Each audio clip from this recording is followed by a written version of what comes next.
and I was sleeping in my office. It was hard when just over 3 years ago, in the Penobscot building in Detroit, Michigan, where I was operating my business, and I fell on some hard times. It was hard coming into the lobby, and the security said, "Excuse me, Mr. Brown, can we see you for a moment?" And I said, "Yes." And I walked up to the counter, and he gave me an envelope. And he said, "Would you mind reading it here?" And I opened the envelope, and the envelope was from management that said, "This is an office tower. It's not a hotel. Please do not sleep in your office." And I said, "Excuse me, sir." I said, "I just work long hours in creating my business. I'm an entrepreneur. And right now things are bad for me, but they're not going to be this way always. I'm not trying to make this my home." And it was hard coming through the lobby. And sometimes they would laugh. There's a guy talking about becoming successful. And look at him. He's bathing in the bathroom upstairs on the 21st floor. He sleeps on the floor. Him and 2 other dreamers up there. Look at him. It was hard, ladies and gentlemen, coming to speak to people. And I was facing financial difficulties in my own life. I was behind on my bills and my dreams, and I'm saying to them, you can live your dream. It was hard, ladies and gentlemen. It was very difficult to pick myself up each day believing that I could do it. There were times that I doubted myself. I said, "God, why is this happening to me? I'm just trying to take care of my children and my mother. I'm not trying to steal or rob from anybody. Why did this have to happen to me?" It was rough when I lost my job, and I could not find a job. It was humiliating and embarrassing, borrowing money, and then I couldn't pay the money back when I told them I would. That's rough. How people look at you, how they respond to you. It's very hard. Here's what I discovered that happens to you in life, that you will go through things, and while you're going through them, you can't understand why it's happening to you. But after you go through it, you get back and you look at it and you say, "Oh, now I understand why I needed that lesson." Then I saw that that was preparing me for bigger and better things. See, most people want it easy. See, easy come, easy what? Easy go. Learning those things that you don't like to do. But you know that in order for you to get where you want to go, this is one of the hoops that you have to flip through. And I'm saying to you, whatever you got to do it, because if you don't, life is going to whoop you until you surrender. How do you hang in there during the hard, difficult times? Les, you must have faith. You've got to believe in yourself. You've got to believe in your abilities.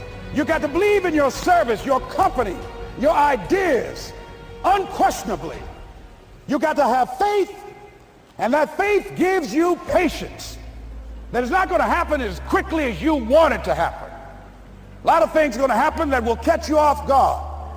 And so therefore you've got to deal with and handle it as it comes. And not only that, but that faith and patience drives you into action. You've got to keep moving. By continuing to push forward, by continuing to run toward my dream, that one day I would have my own talk show. It's a long shot, ladies and gentlemen, from Liberty City, an abandoned building on a floor, never knowing my mother or father. It's a long shot. Being here with you today in this dome in Atlanta, it's a long shot. My mother used to say, birds of a feather flock together. If you run around with losers, you will end up a loser. It's necessary that you get the losers out of your life if you want to live your dream. Ask yourself the question, the people in my life right now, are they contributing to my growth and development? Are they making me a better person? Is it making me stretch mentally and emotionally and spiritually? Is it getting the best out of me? See, this is the only life you've got. That you get the energy drainers out of your life, people who don't want anything, people who are not striving, people who are not challenging themselves, people who aren't growing, people who have stopped dreaming. It's necessary that you align yourself with people and attract people into your business who are hungry, people who are unstoppable and unreasonable, people who are refusing to leave life just as it is and who want more. See, ladies and gentlemen, if you don't use your talents, if you don't use this power, this force that you have within you, you're going to lose it. I travel a lot speaking around the country, and I was out of Detroit for around 2 months. I came back to the airport, went in the parking lot, put my key in the ignition, turned the key. Can anybody tell me what happened? Now, can you tell me why the car did not get started?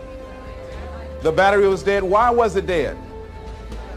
I had not been using it. Repeat after me, please. If you don't use it, you lose it. If you have the ability to play an instrument, the world's greatest said that if I miss a week of practice, I know it. And if I miss 2 weeks, the critics know it. And if I miss 3 weeks, my audience knows it. If you have the ability to draw well, and if you don't use that talent eventually, you're going to lose it. If I don't speak often, and at one point in my life, I missed speaking for around 6 months. And when I came up before an audience, I was rusty. I could not get my thoughts together. I could not have the power, the kind of confidence that I needed in order to make it happen.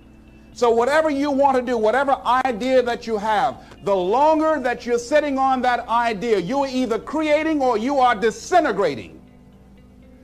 If you're not using it, your skills are diminishing every day. I was on a television program the other day. A lady called in and she said, there's something I'd like to ask you. And I said, what is it? She said, well, I have this thing I want to do, but I've been unemployed. I lost my job for 2 years. I haven't been able to find a job. I don't have the money and I don't have the contacts and I really don't know what to do. I said, excuse me. I said, the fact that you don't have the money or the contacts really is not the issue. I said, what's the real issue? She said, what do you mean? I said, what's stopping you from doing what you want to do? She said, well, I don't know. I said, but if you did know, what would your answer be? She said, well, I think maybe I'm afraid. I said, what are you afraid of? Maybe I might fail. See, a lot of people allow fear to stop them from living their dream. Answer your calling. Whatever you're called to do, don't count yourself out. Don't say, I can't do that. You're bombarded with negative stuff every day that beats you down, and you will find yourself unconsciously engaged in self-destructive behavior. If you don't program yourself, life will program you.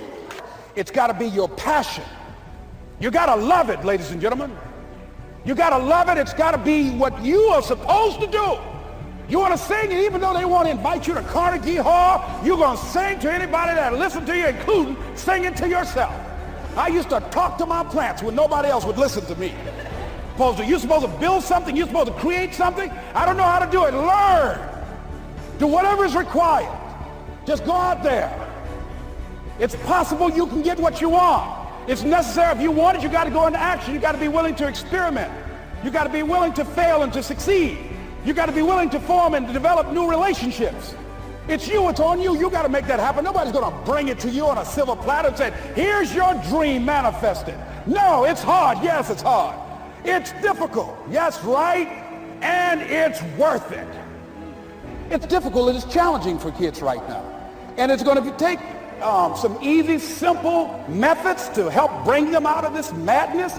Let's look at where we want to go. What is it that we want to produce? What is it that we want to create for our young people? What kind of world are they going to be in? And as we think about that, as we begin to use our collective will and genius and resources, it's possible that we can create an educational system that not only will test their minds with information and facts and figures, but will teach them how to think and be creative. And what does it mean to be a human being and to value human life? And how do you make relationships work? How do you bounce back from adversity? It's possible that we can give them a curriculum that will give their lives a sense of purpose and direction and meaning, and teach them how to begin to know and operate on a higher level of being, where they become assets to our society rather than liabilities. What if we leave here with that kind of consciousness that it's possible, as opposed to saying we have to write this generation off, that it's possible that we were born for such a time as this and that, that maybe someone here has the idea or the method or some plan of action or an approach that can resolve many of the problems that we're facing with young people today. Whatever we have to do to save our children, it's worth it. So that brings me to the final step, that it's necessary for us to begin to look at the future and know that it's possible that we can have our dream. Yes, it is. Other people have done it, then we can do it. We fail a lot of times. Well, a lot of other folks failed, and eventually they came back and they succeeded. So it's possible we can have what we want. And we know that we want to get it. It's necessary that we align ourselves with people that think like we do. It's necessary we get negative, do-nothing people out of our lives. It's necessary we never stop learning and growing and developing ourselves. It's necessary that we never give up. We know that it's you, it's me. It's being responsible for our stuff and deciding that we're going to keep on keeping on, that we're going to find a way to win or find a way to make it happen. And we know it's hard. It's not going to be a picnic. And we've all had experiences where we were working on something and we knew it was possible. And we did those things that were necessary to bring it into reality. We took the responsibility to make it happen. Other people couldn't see it. A lot of people didn't believe it. You were attacked. You were criticized. People were opposing you, but you kept on doing it. It was hard. It was rough. It was difficult. But to you, it was worth it. And eventually you got to a level you know, can nothing stop me now. I'm on the move. Don't stop running toward your dream.